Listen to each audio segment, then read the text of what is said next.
বালিগুলো সরিয়ে নাও আস্তে আস্তে।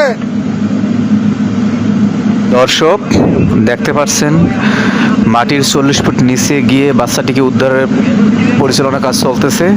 দেখা যাক কি হয়।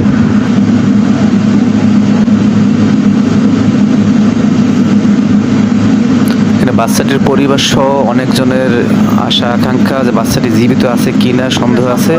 তারপর সবাই আশা আছে যে বাচ্চাটা যেন জীবিত উদ্ধার হয় এবং সবাই সেই প্রচেষ্টা চালিয়ে যাচ্ছে। বাকিটা আল্লাহর উপর, আল্লাহ ভরসা।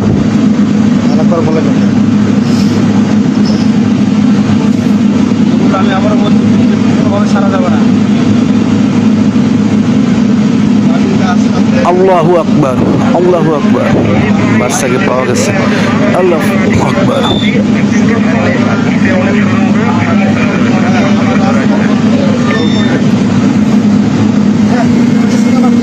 যতটুকু দেখা যাইতেছে বাচ্চাটি অজ্ঞানরত অবস্থায় আছে।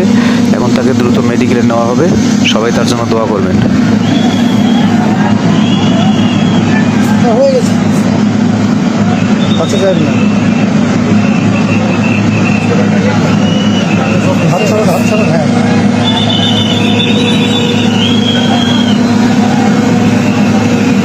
এদিকে একটু ঘুরেন।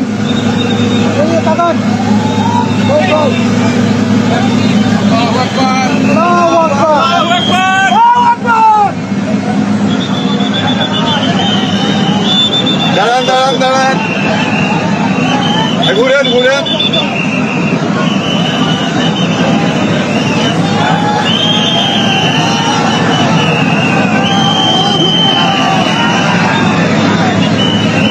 শিশুটিকে এই মুহূর্তে পাওয়া গেছে।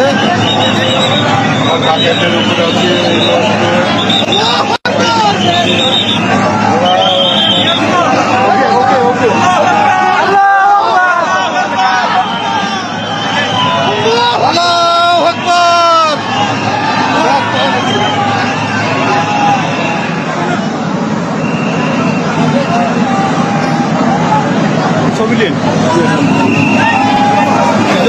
আমি দেরি করতে নিষেধ করলাম। আমি দেরি করতে নিষেধ করছি, দেরি করতে নিষেধ করলাম। সম্মানিত দর্শক, এই ভিডিওটা ফেসবুকে আপলোড করতেই সংবাদ এসে যায় যে বাচ্চাটি জীবিত নেই। কর্তব্যরত চিকিৎসক তাকে পরীক্ষা করে জানান যে সে মারা গেছে। ইন্না লিল্লাহি ওয়া ইন্না ইলাইহি রাজিউন। সবাই দোয়া করবেন বাচ্চাটির পরিবারের জন্য, তার মার জন্য, তারা যেন এই শোক কাটিয়ে উঠতে পারে এবং আল্লাহ যেন তাদের সবাইকে সুস্থ রাখেন এবং তাদের ঘরে নতুন